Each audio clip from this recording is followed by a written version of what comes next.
aí, gente, tudo bem com vocês? Chegou a hora do vídeo mais esperado do ano, pelo menos, como eu já disse pra vocês algumas vezes ao longo dos anos, é o vídeo que eu mais curto gravar no ano inteiro, que é aquele vídeo que a gente faz o balanço literário, que eu escolho as minhas melhores leituras. Esse ano, além de escolher as minhas melhores leituras do ano, eu também vou fazer a parte de livros da retrospectiva Retro Tudo 2020. Então bora lá!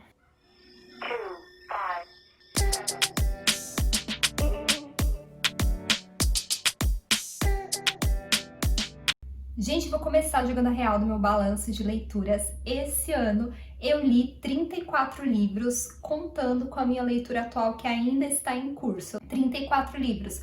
Ou seja, né, se vocês derem uma olhada assim nos meus vídeos anteriores e tal, vocês vão ver que esse ano eu li bem menos livros do que eu costumo ler, né? Todo mundo sabe, foi um ano bizarro, 2020. Nessa parte, né, também de ansiedade, de concentração, eu tive muito problema de concentração, principalmente mais assim no começo ali da quarentena, sabe? Toda essa história de pandemia e tal.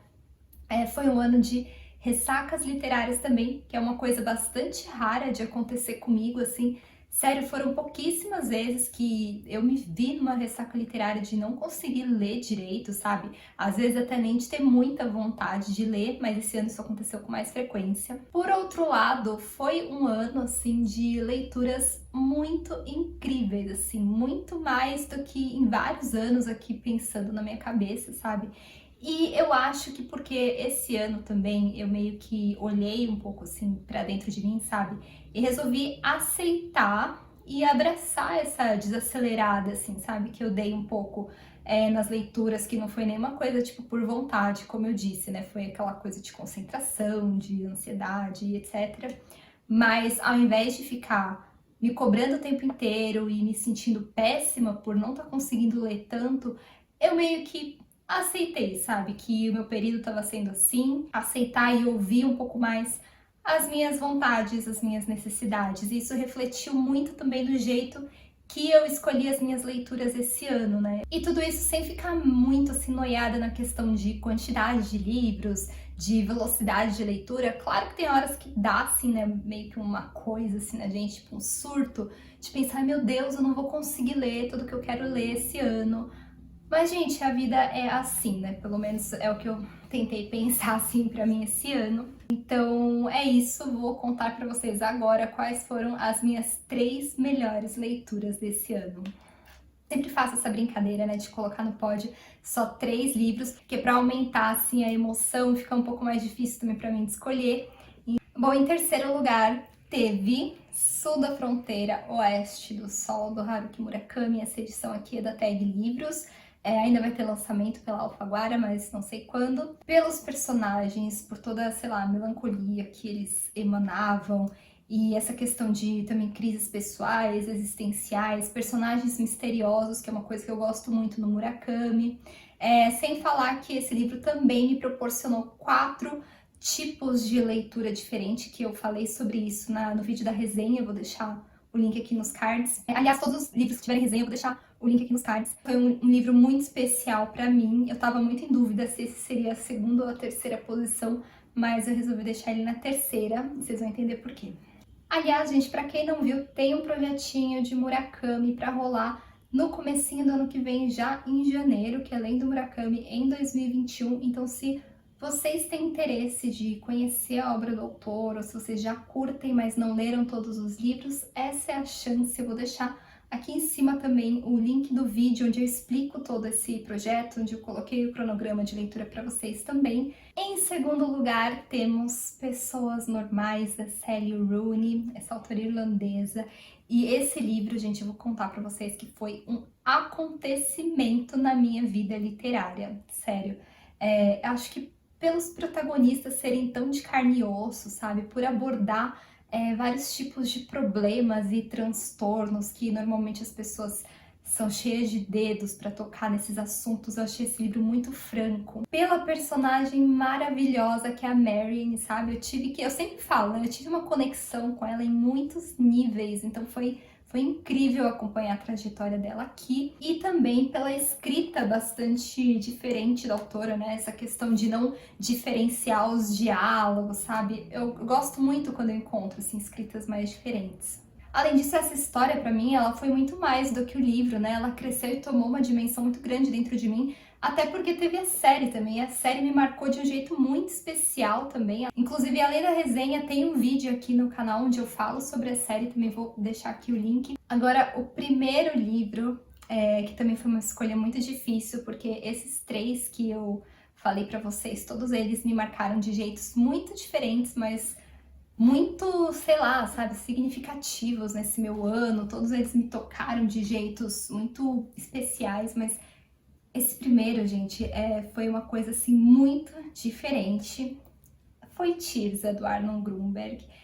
Nem falei as editoras, né, dos livros, mas vocês viram, bom, esse aqui é da editora Rádio Londres. E, gente, esse livro é socão no estômago o tempo todo, o tempo todo. Ele é pesado, ele é chocante, ele traz um desconforto que vai crescendo à medida que a gente vai avançando nas páginas. Tem um protagonista bastante problemático, mas vai além do problemático, aliás, né? É um protagonista doentio e a gente mergulha nele e a gente vai meio que descobrindo, assim, o tamanho dessa porção doentia que ele carrega, sabe? Os dramas familiares e principalmente esse tipo de relações familiares bastante tóxicas. É bem o estilo de livro que eu gosto, sabe? Então esse livro pra mim foi vencedor. Bom, pode feito, e como eu disse lá no comecinho do livro, hoje eu também vou responder a retrospectiva RetroTudo 2020, que foi criada pela Nádia, do @namanita, e pelo Gabriel, do @doni.em. Eu vou responder só a parte dos livros, na verdade, porque essa retrospectiva tem vários tópicos, filmes, séries e tal, mas eu optei por, neste vídeo, responder só a parte de livros, que eu acho que faria mais sentido. Então vamos lá. Primeira perguntinha é melhor capa, e eu já vou ser muito direta e vou falar que foi a Firma Pereira, do Antônio Tabucchi. Essa edição é da Tag Livros, né, gente? Então alguns podem falar, não, mas não vale, edição da Tag Livros, blá blá. Ok, né? Eu senti também um pouco isso na hora de eu escolher, né? Mas eu não podia deixar de mostrar essa capa que pra mim foi maravilhosa, foi perfeita. No vídeo não dá pra notar tantos detalhes, né? Mas ela tem esse acabamento brilhante.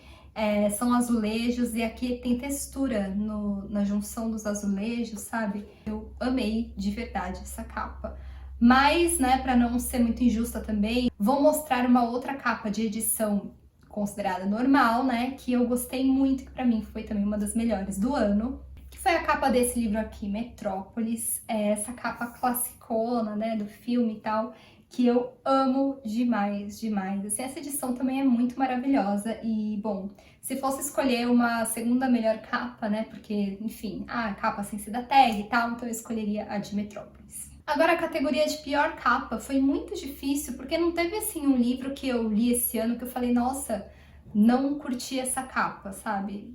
Todas as capas foram bastante bonitas e quando elas não foram, tipo, ai, mega especiais, foram ainda bem bonitas, tipo, ok, sabe? Não teve uma capa horrível, nem nada do tipo. Se eu for escolher, assim, vai, a capa mais sem graça, seria do livro Daqui a 5 Anos. Como eu tenho no Kindle, vou mostrar a capinha aqui, né? Fica mais fácil pra vocês verem. Eu acho essa capa bem bonitinha, mas é que ela é simples e não diz muita coisa pra gente, então resolvi colocar ela como resposta aqui. Agora, autor ou autora que mais me surpreendeu neste 2020? É uma pergunta assim meio difícil, porque tem vários autores que eu li pela primeira vez esse ano, e eu poderia muito bem citar o Arnon Grunberg aqui pelo trabalho de Tirza e por tudo que esse livro me causou, mas eu resolvi escolher uma outra autora que foi, assim, talvez acho que a minha primeira surpresa desse ano de 2020, e foi uma mulher que me arrebatou muito, que eu já queria ler fazia um tempo. Por enquanto foi o único livro que eu li dela, mas eu pretendo ler com certeza outros mais, que é a Toni Morrison, Com o Olho Mais Azul. Agora, autor ou autora que mais me decepcionou em 2020, eu realmente não tenho resposta para essa pergunta, porque, como eu disse, assim, tipo, li vários autores diferentes, vários autores que eu nunca tinha lido, mas nenhum deles foi uma decepção, sabe? Tipo, eu não peguei e falei, nossa, quero muito ler determinado autor, tô muito ansiosa, e chega lá e, tipo, sabe, quebrei a cara. Isso não aconteceu comigo esse ano, ainda bem, achei maravilhoso. Então, é com muita alegria que eu falo que eu não tenho resposta para essa pergunta. Agora, a pergunta melhor tradutor, eu acho incrível que tenha essa pergunta, né, nessa retrospectiva, porque essa pergunta não, né, essa categoria, porque geralmente assim a gente lê e a gente pensa pouco nos tradutores, ou a gente tem a tendência de pensar pouco nos tradutores, né? E também quando a gente pensa pouco nos tradutores é sinal de que o trabalho foi muito bem feito, de que a gente não fica o tempo inteiro falando, nossa, isso aqui não é uma tradução, você sabe? A coisa flui naturalmente pra gente.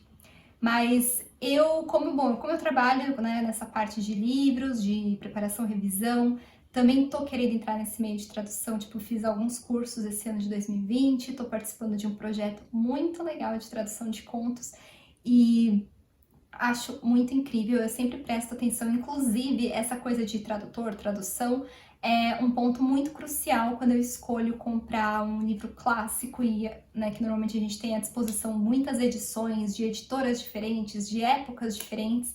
Então, eu sempre procuro saber mais sobre a tradução, sobre o determinado tradutor para eu escolher qual edição eu compro, sabe? Então, eu dou um valor imenso assim aos tradutores e a minha escolha para essa resposta, né, para essa categoria, vai para a Firma Pereira. A tradutora é a Roberta Barni. Essa edição, na verdade, está escrito aqui que é de 2020, né? Porque, enfim, é uma edição da editora Estação Liberdade, né? Em parceria com a TAG. Imagino que este livro, então, vá ser lançado ou relançado, né? Porque existia uma edição anterior da Cossack Naif e era a mesma tradutora. Então, penso eu que essa tradução já vem de tempos, não é uma tradução de agora. Mas eu acho essa tradução maravilhosa porque eu não li o original, sabe? Então é até meio difícil da gente julgar, né, digamos assim, uma tradução e tal, mas pelo ritmo desse texto, sabe? Porque é um texto que eu imagino que não deva ser muito fácil de ser traduzido, porque esse livro tem um ritmo muito peculiar. Essa questão da repetição, né, dos afirma Pereira, Pereira afirma e tal, é um livro que, sei lá, a gente precisa desse ritmo bastante fluido na hora de ler, enfim. E eu senti muito isso. Foi um texto gostosíssimo de ler, com um ritmo, assim, sabe, muito marcante. Então isso ficou muito na minha cabeça, sem falar que eu achei o texto impecável. Então a minha escolha, assim, de tradutor vai para esse livro. Bom, a próxima categoria é o quote que mais me marcou. Bom, na verdade não tem um só, né? Eu diria que é todo o conjunto de quotes de um determinado livro. E esse livro foi Pessoas Normais, da Sally Rooney. Todos os trechos que eu marquei desse livro, assim, me tocaram profundamente. A próxima categoria é uma categoria de resposta difícil, né? Pra mim, pelo menos, que é o livro que mais me fez chorar. Quem me conhece, quem me acompanha há bastante tempo, sabe que é muito difícil, se não quase na beira do impossível, eu chorar com livros. Os livros me tocam, os livros me emocionam e tudo mais, mas de chorar mesmo é bem difícil. Teve alguns livros, né, que rolou essa coisa meio de chorar e tal, inclusive já até comentei, assim, em vários vídeos, mas esse ano não aconteceu. Só que, né, se eu for escolher um livro que me emocionou, assim, muito mesmo, e que, sei lá, se por algum acaso eu fosse chorar, certamente aconteceria com esse livro. De novo, gente, seria Pessoas Normais. Pessoas Normais tá arrebatando aqui, né? Bom, as duas últimas categorias dessa retrospectiva Retro Tudo 2020, né, são aquelas que, sei lá, vocês já meio que sabem a resposta, porque eu já falei daqui do meu pódio de leituras melhores de 2020. Então, o livro que eu mais gostei, bom, coloquei Tirza, né, que foi o número 1 do meu pódio. E o livro que eu menos gostei, né, não teve nenhuma leitura que eu virei e falei, nossa, detestei esse livro, meu Deus, foi horrível, então não teve nenhuma leitura que eu abandonei também.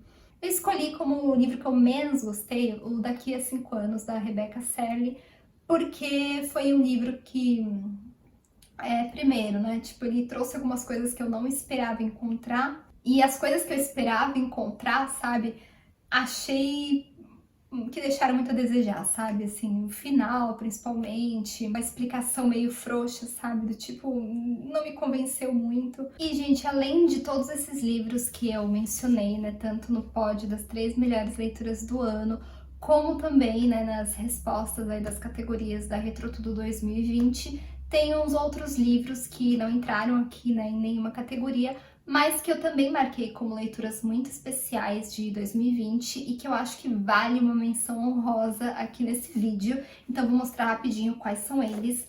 Primeiro, Anne de Green Gables, da L.M. Montgomery, e, bom, nem preciso falar muita coisa sobre ele, né? É um livro clássico, uma história muito doce, muito positiva, enfim, eu amei muito esse livro, amei muito a série. Um outro livro que também vale ser mencionado é A Menina Submersa, da Caitlin R. Kiernan. Esse livro também mexeu muito comigo, não é um livro muito fácil de ler, sabe? Ele é muito psicológico, muito labiríntico, mas foi uma leitura inesquecível, foi muito marcante. Também tem O Imitador de Homens, do Walter Tevis, foi um autor que eu queria muito conhecer, é uma distopia muito, muito, muito legal, sabe? Com vários ali temas pra gente pensar, tem toda essa história, né, dos androides, da existência humana. E por último, né, o único não ficção dessa listinha é Instrumental, do James Rhodes. Foi um livro também que me tocou bastante, principalmente por ser, né, uma história verdadeira, a biografia desse cara que sofreu vários perrengues muito sérios na vida dele, né, abuso e etc, quando era criança, e como ele encontrou a força na música, né, para superar muitos dos traumas dele. Bom, gente, esse foi o meu balanço literário de 2020, né, minha retrospectiva de leituras, minhas melhores leituras. Então eu queria aproveitar e deixar aqui, né, os meus desejos de um fim de ano maravilhoso para vocês, na medida do possível, né, na medida que esse ano bizarro e estranho pode proporcionar pra gente, né, assim, que pelo menos o fim do ano seja especial à sua maneira e 2021 chegue de um jeito muito mais leve pra gente, sabe? Pra, sei lá, recompensar pelo menos alguma coisa desses sentimentos tão ruins que esse 2020 trouxe. E também vou aproveitar para reforçar aqui o convite, né, pro meu projetinho de leitura de 2021, que é além do Murakami em 2021. Então, 1º de janeiro já tô pegando o primeiro livro, que vai ser Ouça a Canção do Vento e Pinball 2000 não, né? Eu tô bem louca. Pinball 1973, né? Que são 2 novelas que estão nesse mesmo livro. Venham participar, que vai ser bem legal. É isso então, gente. Um beijão, um ótimo fim de ano pra vocês e a gente se vê no próximo vídeo ou quem sabe no próximo ano.